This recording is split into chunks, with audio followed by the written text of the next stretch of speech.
வணக்கம். சுப்ரீம் செய்திகளுக்காக இரா செல்வமணி. இன்றைய முதன்மை செய்திகள். மாற்றுத்திறன் உள்ளவர்கள் தன்னம்பிக்கையின் உருவமாக இருக்கிறார்கள். சர்வதேச மாற்றுத்திறனாளிகள் தின விழாவில் கவர்னர் கைலாஷ்நாதன் பேச்சு. 2026ஆம் ஆண்டுக்கான மாத காலண்டர் வெளியீடு புதுச்சேரி சட்டப்பேரவையில் முதலமைச்சர் ரங்கசாமி வெளியிட்டார். புதுவையில் தமிழ் அமைப்பினர் மற்றும் காவல்துறையினரிடையே கடும் வாக்குவாதம் மற்றும் தள்ளுமுள்ளு ஏற்பட்டதால் பரபரப்பு. புதுச்சேரி துணைநிலை ஆளுநர் கைலாஷ்நாதன் பெயரில் போலி முகநூல் கணக்கு துவங்கி பொதுமக்களிடம் மோசடியில் ஈடுபட முயற்சி. மோசடியில் ஈடுபட்ட மர்ம நபர் பேசிய தொலைபேசி எண்ணின் முகவரி ஹரியானா மாநிலம் என தெரிய வந்துள்ளது. இனி விரிவான செய்திகள். மாற்றுத்திறன் உள்ளவர்கள் தன்னம்பிக்கையின் உருவமாக இருக்கிறார்கள் என்று புதுச்சேரியில் நடைபெற்ற சர்வதேச மாற்றுத்திறனாளிகள் தின விழாவில் துணைநிலை ஆளுநர் கைலாஷ்நாதன் உரை நிகழ்த்தினார். இவ்விழாவில் பேசிய துணைநிலை ஆளுநர் கைலாஷ்நாதன், பொதுவாக எல்லா வார்த்தைக்கும் ஒரு அர்த்தம் இருக்கும். அப்படி தன்னம்பிக்கை என்ற வார்த்தைக்கு அர்த்தம் சொன்னால் அது மாற்றுத்திறனாளி என்று இருக்க வேண்டும். எந்த மொழியாக இருந்தாலும் சரி, இது தன்னுடைய ஆழமான கருத்து என்று கூறினார். ஏனென்றால் மாற்றுத்திறன் உள்ளவர்கள் தன்னம்பிக்கையின் உருவமாக இருக்கிறார்கள். ஒரு மனிதனை, அவனுடைய லட்சியத்தை அவனது உடம்பு தீர்மானிக்க முடியாது. அவனுடைய கனவும் தன்னம்பிக்கையும் தான் தீர்மானிக்க முடியும் என்றார்.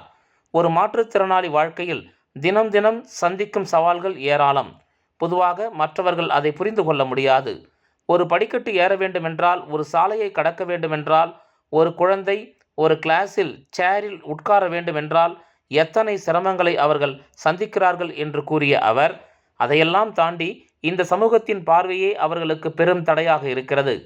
ஆனால் அந்த தடைகளையெல்லாம் தாண்டி தன்னம்பிக்கையோடு முன்னேறும் மனிதர்கள்தான் ஃபிசிக்கலி சேலஞ்சு பர்சன்ஸ், அதாவது மாற்றுத்திறனாளிகள் என்று தான் சொல்லுகிறேன் என்று கூறினார். தன்னம்பிக்கை என்ற வார்த்தைக்கு அர்த்தம் மாற்றுத்திறனாளி என்று இருக்க வேண்டும் என்று அவர் இவ்விழாவில் பேசினார். இவ்விழாவில் முதலமைச்சர் ரங்கசாமி, சட்டப்பேரவைத் தலைவர், சமூக நலத்துறை அமைச்சர், சட்டப்பேரவை உறுப்பினர், தலைமைச் செயலர், அதிகாரிகள் மற்றும் ஏராளமானோர் கலந்து கொண்டனர். புதுச்சேரி அரசு எழுதுபொருள் மற்றும் அச்சுத்துறையின் மூலம் 2026ஆம் ஆண்டுக்கான மாத காலண்டர் வெளியீட்டு விழா புதுச்சேரி சட்டப்பேரவையில் உள்ள முதலமைச்சர் அலுவலகத்தில் நடைபெற்றது. புதுவை முதலமைச்சர் ரங்கசாமி அவர்கள் 2026ஆம் ஆண்டுக்கான மாத காலண்டரை வெளியிட்டார். இந்த நிகழ்ச்சியில் சட்டப்பேரவைத் தலைவர் செல்வம், எழுதுபொருள் மற்றும் அச்சுத்துறை அமைச்சர் லட்சுமி நாராயணன், வேளாண் துறை அமைச்சர் ஜெயக்குமார், அரசு கொறடா வி ஆறுமுகம் என்கிற ஏகேடி, சட்டமன்ற உறுப்பினர் லட்சுமிகாந்தன் மற்றும் துறை அதிகாரிகள் இவ்விழாவில் கலந்து கொண்டனர்.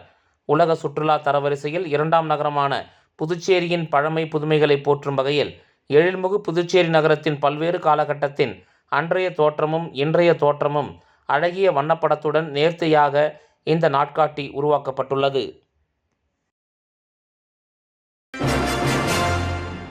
தமிழ் அமைப்பினர் மற்றும் காவல்துறையினரிடையே தள்ளுமுள்ளு ஏற்பட்டு வாக்குவாதம் நடைபெற்றது. புதுச்சேரி கடைகள் மற்றும் வணிக நிறுவனங்கள் சட்டம் 1964 படி தமிழில் பெயர் பலகைகள் வைக்காத கடைகள் மற்றும் வணிக நிறுவனங்களின் மீது நடவடிக்கை எடுக்க தவறிய தொழிலாளர் துறையை கண்டித்து தமிழ் உரிமை இயக்கம் ஒருங்கிணைந்து அணிவகுப்பு, முற்றுகை போராட்டம் நடைபெற்றது. புதுச்சேரி வழுதாவூர் சாலை மாவட்ட ஆட்சியர் அலுவலகம் அருகிலிருந்து தொழில்துறை அலுவலகத்தை நோக்கி போராட்டம் மற்றும் பேரணியாக நடைபெற்றது.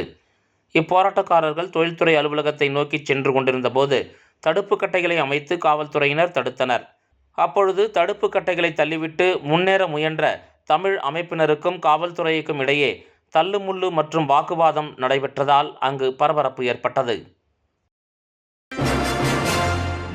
புதுச்சேரி துணைநிலை ஆளுநர் கைலாஷ்நாதன் பெயரில் முகநூல் கணக்கு துவங்கி பொதுமக்களிடம் மோசடியில் ஈடுபட முயற்சி செய்த இணையவழி மோசடி கும்பல் மீது சைபர் கிரைம் போலீசார் வழக்கு பதிவு செய்து விசாரணை மேற்கொண்டதில் மோசடியில் ஈடுபட்ட மர்ம நபர் பேசிய தொலைபேசி எண்ணின் முகவரி ஹரியானா என தெரிய வந்துள்ளது. புதுச்சேரி துணைநிலை ஆளுநர் கைலாஷ்நாதன் பெயரில் முகநூல் கணக்கு துவங்கப்பட்டு இந்த போலி கணக்கு மூலம் துணைநிலை ஆளுநரிடம் குறைகளை தெரிவிக்க முயற்சி செய்தும் பொதுமக்கள் மற்றும் நண்பர்கள், வரிசையில் உள்ளவர்கள் உள்ளிட்ட பொதுமக்களை தொடர்பு கொள்ளும் மர்ம நபர்கள் அவர்களது தொலைபேசி எண்ணை கேட்பதாகவும் பின்னர் அவர்களை ஏமாற்றி பண பரிமாற்றம் செய்ய தூண்டுவதாக புகார்கள் வந்த நிலையில், மேலும் அந்த போலி முகநூல் கணக்கில் துணைநிலை ஆளுநர் பதிவிடுவது போல தனது நண்பரான மத்திய போலீஸ் அதிகாரி சந்தோஷ்குமார் என்பவர் ஓய்வு பெறப் போவதால் அவர் வசித்து வந்த வீட்டில் உள்ள நாற்காலி, மேஜை பொருட்கள் உள்ளிட்ட வீட்டு உபயோகப் பொருட்கள் குறைந்த விலைக்கு விற்கப்படுவதாகவும் அதற்கு முன்பணம் செலுத்த வேண்டும் என தெரிவிக்கப்பட்டிருந்தது.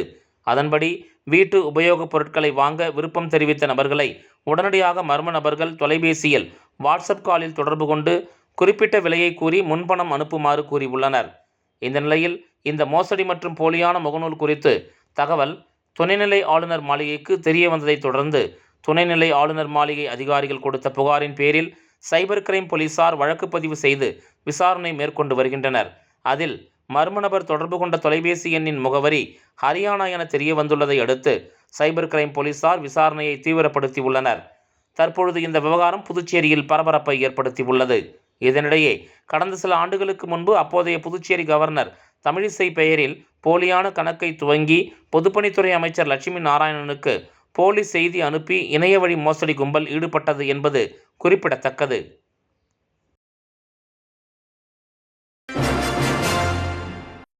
ராக் கலை மற்றும் அறிவியல் கல்லூரியில் இன்று கிறிஸ்துமஸ் தின விழா சிறப்பாக கொண்டாடப்பட்டது. ராக் கலை மற்றும் அறிவியல் கல்லூரியில் நடைபெற்ற கிறிஸ்துமஸ் தின விழாவில் புதுச்சேரி ஏஜி சர்ச்சினைச் சேர்ந்த விழா குழுவினரின் நகைச்சுவை நாடகம் மாணவர்களை உற்சாகப்படுத்தும் விதமாக அமைந்தது. குழுவின் தலைவர் திரு சாம் அவர்கள் மாணவர்களிடையே கிறிஸ்துமஸ் கொண்டாட்டத்தின் நோக்கம் குறித்து பேசியதோடு சிறந்த இசை நிகழ்ச்சியையும் அரங்கத்தில் நிகழ்த்தினார். கிறிஸ்துமஸ் தாத்தா வேடம் அணிந்து வந்த திரு ஜெர்மியா அவர்களின் ஆடல் மாணவர்களை மகிழ்வித்தது. மேலும் மாணவ மாணவிகளின் ஆடல் பாடல் நிகழ்ச்சிகளும் நடைபெற்றன. இவ்விழாவினை கல்லூரி முதல்வர் முனைவர் அன்வர் பாஷா தொடங்கி வைக்க துணை முதல்வர் முனைவர் செந்தில்நாதன் நோக்க உரையாற்றினார். ராக் கலை மற்றும் அறிவியல் கல்லூரி, ராக் கேட்டரிங் கல்லூரி ஆகியவை இணைந்து நடத்திய இவ்விழா கொண்டாட்டத்தின் அடையாளமாகும். பேராசிரியர்கள் மற்றும் மாணவர்களை உற்சாகப்படுத்திய இந்த நிகழ்வு ராக் கலை மற்றும் அறிவியல் கல்லூரியின் சிறந்ததொரு விழாவாக அமைந்தது. குடிநீரில் கழிவுநீர் கலந்ததால் சுகாதார சீர்கேடு ஏற்பட்டுள்ளதாக கூறி பெண்கள் சாலை மறியல் போராட்டம் நடத்தினர். புதுச்சேரியின் ஏனாம் பிராந்தியத்தில் கடந்த சில மாதங்களாக குடிநீரில் கழிவுநீர் கலந்து வருவதாக பொதுமக்கள் புகார் தெரிவித்து வந்தனர். இந்த நிலையில் கடந்த ஒரு மாதமாக அங்கு சாவித்திரி நகர் பகுதியில் வசிக்கும் மக்களுக்கு உடல் உபாதைகள் ஏற்பட்டு வருகிறது. குடிநீரில் கழிவுநீர் கலந்திருப்பதுதான் காரணம் என குற்றஞ்சாட்டி அப்பகுதியைச் சேர்ந்த பெண்கள் 500க்கும் மேற்பட்டோர் சாவித்திரி நகர் நுழைவு வாயிலில் மறியல் போராட்டத்தில் ஈடுபட்டனர். தரமற்ற குடிநீரை பாட்டில் மற்றும் குடங்களில் ஏந்தி வந்து அவர்கள் போராட்டத்தில் ஈடுபட்டனர். இத்தகவல் அறிந்து சம்பவ இடத்திற்கு சென்ற புதுச்சேரி அரசின் டெல்லி பிரதிநிதி மல்லாடி கிருஷ்ணராவ் பொதுமக்களை சமாதானப்படுத்தினார்.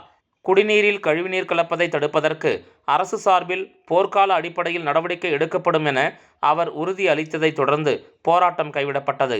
1 மணி நேரமாக நடைபெற்ற இந்த போராட்டத்தின் காரணமாக அப்பகுதியில் போக்குவரத்து பாதிக்கப்பட்டது.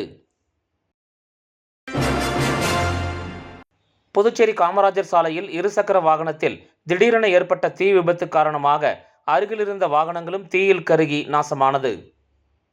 புதுச்சேரி காமராஜர் சாலையில் இரவு பணி முடிந்து வீடு திரும்பிய 2 இளைஞர்கள் தங்களது இருசக்கர வாகனத்தின் பின்புறம் தீப்பிடித்து எரிந்ததால் வாகனத்தை அங்கேயே நிறுத்திவிட்டு இறங்கிச் சென்றனர்.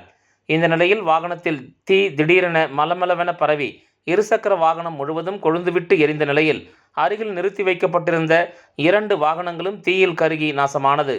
இதனை கண்ட அப்பகுதி மக்கள் உரையன்பேட்டை போலீசாருக்கு தகவல் தெரிவித்ததை அடுத்து சம்பவ இடத்திற்கு வந்த தீயணைப்பு வீரர்கள் இருசக்கர வாகனத்தின் மீது தண்ணீரை பீச்சி அடித்ததில் தீ கட்டுக்குள் வந்ததால் பெரும் அசம்பாவிதங்கள் தவிர்க்கப்பட்டது.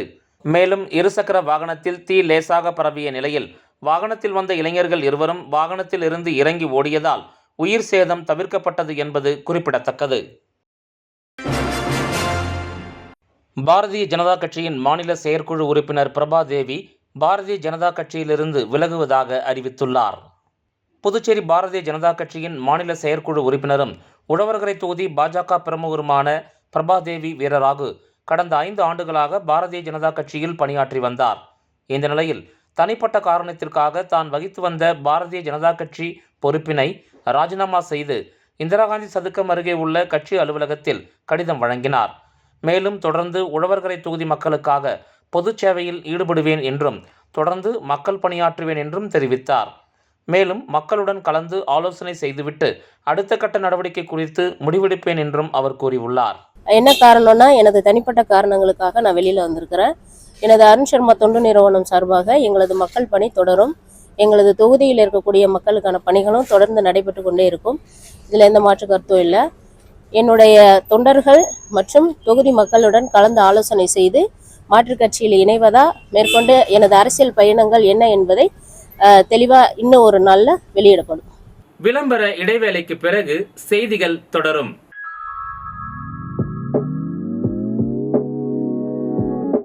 ஜோசாலுகாஸில் இயர் எண்ட் சேல் வந்தாச்சு.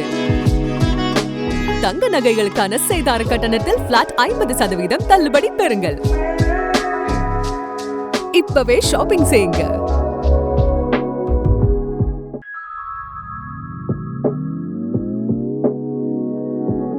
ஜோசாலுகாஸில் இயர் எண்ட் சேல் வந்தாச்சு. தங்க நகைகளுக்கான சேதார கட்டணத்தில் பிளாட் 50% தள்ளுபடி பெறுங்கள். இப்பவே ஷாப்பிங் செய்யுங்க. புனித ஆன்ஸ் உயர்நிலைப் பள்ளியில் கிறிஸ்துமஸ் விழாவில் புதுச்சேரி துணைநிலை ஆளுநர் கைலாஷ்நாதன் கலந்து கொண்டு உரை நிகழ்த்தினார். இந்த நிகழ்ச்சியில் கவர்னர் கைலாஷ்நாதன் கலந்து கொண்டு உரை நிகழ்த்தினார்.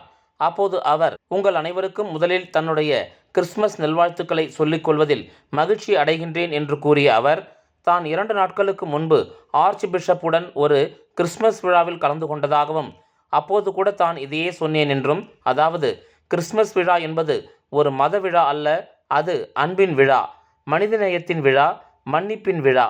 அதைத்தான் ஜீசஸ் கிறிஸ்ட் தன்னுடைய வாழ்க்கை மூலமாக போதித்தார் என்றார் கைலாஷ்நாதன். அதனால்தானே ஜீசஸ் கிறிஸ்ட் பிறந்த நாளை கிறிஸ்துமஸ் விழாவாக உலகம் முழுவதும் கொண்டாடப்படுகிறது என்று கூறிய அவர், இந்த அன்பின் விழாவை வளரும் தலைமுறை குழந்தைகளோடு கொண்டாடுவது மிகவும் பொருத்தமாக இருக்கிறது. ஏனென்றால் நாளை உலகத்தை வழிநடத்தப் போகிறவர்கள் இவர்கள்தான். நாளைய உலகின் நம்பிக்கை நட்சத்திரங்கள். நம்முடைய பாரத பிரதமர் நரேந்திர மோடி விக்சிட் பாரத் என்று சொல்லுவார். நாம் சுதந்திரம் அடைந்த 100வது ஆண்டில், அதாவது 2047இல் நம்முடைய பாரதம் வளர்ச்சியடைந்த நாடாக இருக்க வேண்டும் என்பது அவருடைய கனவு. அந்த பாரதம் அன்பு, சமத்துவம், சகோதரத்துவம் கொண்ட ஒரு பாரதம். கல்வி, அறிவியல், தொழில்நுட்பம், ஆராய்ச்சி, விளையாட்டு என்று எல்லாவற்றிலும் உலகின் முன்னோடியாக இருக்கும் பாரதம். அந்த லட்சிய கனவின் ஆதாரம் இன்றைய மாணவர்கள்தான். அதனால் அன்பை போதிக்கின்ற கிறிஸ்துமஸ் விழாவை உங்களோடு கொண்டாடுவதில் தான் மிகவும் மகிழ்ச்சி அடைகிறேன் என்று குறிப்பிட்ட அவர், அதிலும் குறிப்பாக இந்த புனித அன்னாள் பள்ளி 88 ஆண்டுகளுக்கு முன்பு சாலையோர குழந்தைகளுக்காகவும் தாய் தந்தையற்ற ஆதரவற்ற குழந்தைகளுக்காகவும் தொடங்கப்பட்டது என்பதை அறிந்து, இந்த குழந்தைகளோடு கிறிஸ்துமஸ் விழா கொண்டாடப்பட வேண்டும் என்ற ஆவலில் இந்த நிகழ்ச்சியில் தான் கலந்து கொள்கின்றேன் என்று கூறினார். இது தனக்கு மிகப்பெரிய மகிழ்ச்சியை தருகிறது என்றும் அவர் குறிப்பிட்டார்.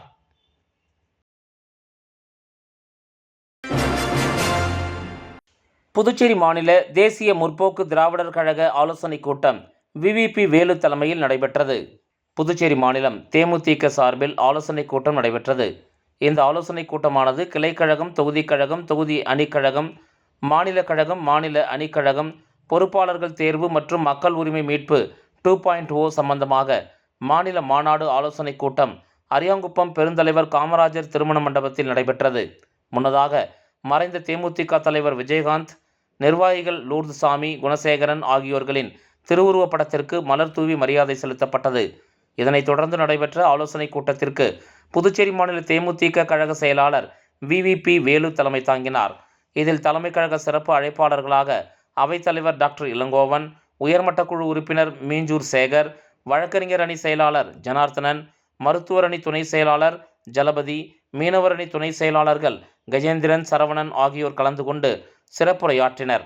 இதில் தேசிய முற்போக்கு திராவிட கழகத்தின் சார்பில் கிளைக்கழக பொறுப்பாளர்கள், தொகுதி கழக பொறுப்பாளர்கள் மற்றும் தொகுதி கழக அணி பொறுப்பாளர்கள், மாநில கழக பொறுப்பாளர்கள் மற்றும் மாநில கழக அணி பொறுப்பாளர்கள் தேர்வு செய்வது பற்றியும், பொறுப்பாளர்கள் கிளைக்கழகம், தொகுதி கழக பொறுப்பாளர்கள், தொகுதி அணி பொறுப்பாளர்கள் மாநில கழக பொறுப்பாளர்கள், மாநில கழக அணி பொறுப்பாளர்கள் தேர்வு செய்வது தொடர்பாகவும் தமிழ்நாடு தலைமை கழகத்தின் சார்பாக புதுவை மாநிலத்திற்கு தலைமை கழகத்தின் சார்பாக பொறுப்பாளர்களை நியமனம் செய்யப்பட்டனர்.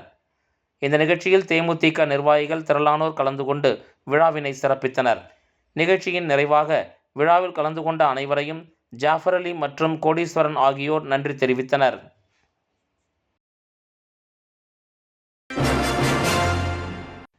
நிலுவை சம்பளத்தை வழங்கக் கோரி கல்வித்துறை அலுவலகத்தை ஆசிரியர்கள் முற்றுகையிட்டதால் பரபரப்பு ஏற்பட்டது. புதுவை அரசு நிதியுதவி பெறும் பள்ளி ஆசிரியர்கள் மற்றும் ஊழியர்கள் கூட்டமைப்பு சார்பில் ஆசிரியர்களுக்கு 6 மாத நிலுவை சம்பளம், தீபாவளி போனஸ் வழங்காததை கண்டித்து பள்ளி கல்வித்துறை அலுவலகத்தை முற்றுகையிட்டு போராட்டம் நடத்தப் போவதாக அறிவித்திருந்தனர். அதன்படி பள்ளிக்கல்வித்துறை அலுவலகத்தை முற்றுகையிட்டு தர்ணா போராட்டத்தில் ஈடுபட்டனர்.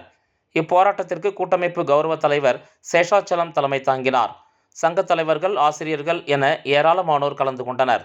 தர்ணா போராட்டத்தில் ஈடுபட்டவர்களிடம் பள்ளிக்கல்வித்துறை இயக்குனர் மற்றும் இணை இயக்குநர்களை சந்தித்து நிலுவை சம்பளம் விரைவில் வழங்க நடவடிக்கை எடுப்பதாக உறுதி கூறினர். இதனை ஏற்று போராட்டத்தை கைவிட்டு கலைந்து சென்றனர். இதனால் அப்பகுதியில் சிறிது நேரம் பரபரப்பு ஏற்பட்டது.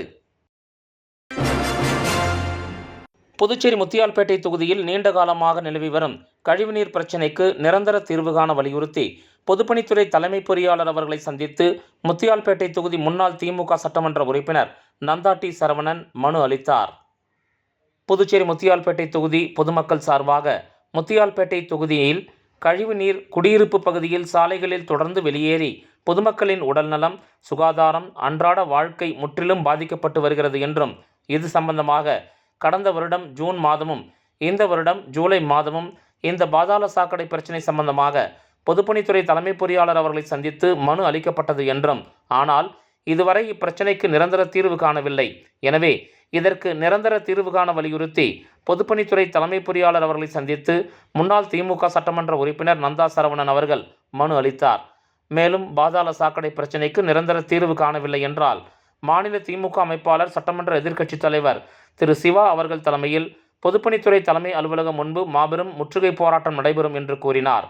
மனுவை பெற்றுக்கொண்ட தலைமை பொறியாளர் அவர்கள் விரைந்து நடவடிக்கை எடுப்பதாக உறுதியளித்தார். இந்த நிகழ்ச்சியில் தொகுதி திமுக செயலாளர் ஜி.பி. சௌரிராஜன், அவைத்தலைவர் எழிலன், சண்முகம், பாபு, பாஸ்கர் என்ற ஆறுமுகம், பிரகாஷ், சங்கரலிங்கம், முருகன், விநாயகமூர்த்தி, ஜெயராஜ், ஆறுமுகம், திருமதி தனம் மற்றும் பொதுமக்கள் பலர் கலந்து கொண்டனர். இப்போ வந்து ட்ரைனேஜ் அடிச்சு பொங்கி வருது அப்படின்னு ஒரு கம்ப்ளைண்ட் கொடுத்தாங்க. உடனே பார்க்குறாங்க. பார்த்தா 2 நாளில் திருப்பி அது மாதிரி கம்ப்ளைண்ட் வருது. அப்போ அதுக்கு ஒரு நிரந்தர தீர்வு வேணும் அப்படின்றதுக்காக தான் நாங்கள் வந்து கோரிக்கை மனு கொடுத்து முழுக்க எல்லாத்தையும் தூர் வரணும் அப்படின்னு சொல்லிட்டு வச்சுருக்கோம். சார் வந்து அதை அனலைஸ் பண்ணிட்டு சொல்லியிருக்கேன்னு சொல்லிட்டு கண்டிஷன் அசஸ்மெண்ட் அப்படின்ற ஒரு ஸ்கீமில் வந்து பண்ணுறோம் பண்ணியிருக்கிறோம் சொல்லிட்டு வாக்குறுதி கொடுத்துருக்காங்க. அது வந்து அந்த ஏடிபின்னு சொல்லிட்டு ஒரு ஏஷியன் டெவலப்மெண்ட் பேங்க் மூலமாக ஸ்கீமில் ஃபண்ட் அலாட் பண்ணியிருக்கோம். அதில் வந்து முத்தியால்பேட்டை தொகுதி இன்க்ளூட் பண்ணியிருக்கா வாக்குறுதி கொடுத்துருக்காரு. அதை எவ்வளோ சீக்கிரம் செஞ்சு மக்களுக்கு பயனுள்ள வழியை மக்கள் கஷ்டப்படாத அளவுக்கு கொடுக்கணும் அப்படின்றத நாங்கள் வலியுறுத்திருக்கிறோம். முத்தியால்பேட்டை திராவிட முன்னேற்ற கழகத்தின் சார்பாக வலியுறுத்திருக்கிறோம். இந்த 3வது மனுக்கும் செவி சாய்க்காமல் இதே மாதிரி தொடர்ந்து போச்சு அப்படின்னாக்கா முத்தியால்பேட்டை திராவிட முன்னேற்ற கழகம் மட்டும் இல்லாமல் மாநில கழகத்துக்கு எங்கள் கம்ப்ளைண்ட் பண்ணி எங்களுடைய மாநில அமைப்பாளர் அண்ணன் சிவா அவர்கள் தலைமையில் மிகப்பெரிய போராட்டத்தை பொதுப்பணித்துறை முற்றுகையிட்ட போராட்டமாகட்டும் பல கட்ட போராட்டங்களையும் நடவடிக்கை எடுத்து மக்கள் நலனுக்காக போராட்டம் பண்ணுவோம் அப்படின்றதையும் அவர்கிட்ட தெரிவிச்சிருக்கிறோம். அவர் அதுக்கு போக தேவையில்லை சார், கண்டிப்பாக நாங்கள் செஞ்சு கொடுக்குறோம் அப்படின்னு சொல்லிட்டு உறுதியளிச்சிருக்காரு. அந்த உறுதியை ஏற்றுட்டு வந்திருக்கோம். புதுவை மின்சாரத்துறையின் சார்பில் நேரடி நியமனம் மூலம் கட்டுமான உதவியாளர்கள் பணிக்கு தேர்ந்தெடுக்கப்பட்ட 135 நபர்கள் பணி நியமன ஆணை பெற மின்சாரத்துறை அழைப்பு விடுத்துள்ளது. புதுச்சேரியில் அண்மையில் மின்சாரத்துறையில் நேரடி நியமனம் மூலம் 159 கட்டுமான உதவியாளர்கள் தேர்ந்தெடுக்கப்பட்டனர்.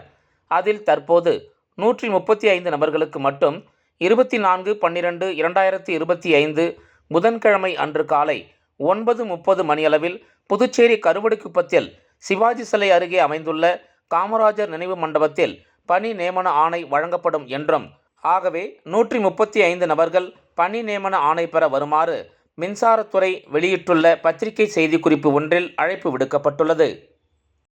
மீண்டும் முதன்மை செய்திகள். மாற்றுத்திறன் உள்ளவர்கள் தன்னம்பிக்கையின் உருவமாக இருக்கிறார்கள். சர்வதேச மாற்றுத்திறனாளிகள் தின விழாவில் கவர்னர் கைலாஷ்நாதன் பேச்சு. 2026ஆம் ஆண்டுக்கான மாத கேலண்டர் வெளியீடு புதுச்சேரி சட்டப்பேரவையில் முதலமைச்சர் ரங்கசாமி வெளியிட்டார். புதுவையில் தமிழ் அமைப்பினர் மற்றும் காவல்துறையினரிடையே கடும் வாக்குவாதம் மற்றும் தள்ளுமுள்ளு ஏற்பட்டதால் பரபரப்பு. புதுச்சேரி துணைநிலை ஆளுநர் கைலாஷ்நாதன் பெயரில் போலி முகநூல் கணக்கு துவங்கி பொதுமக்களிடம் மோசடியில் ஈடுபட முயற்சி. மோசடியில் ஈடுபட்ட மர்ம நபர் பேசிய தொலைபேசி எண்ணின் முகவரி ஹரியானா மாநிலம் என தெரிய வந்துள்ளது. இந்த செய்தி அறிக்கை இத்துடன் நிறைவு பெறுகிறது. வணக்கம்.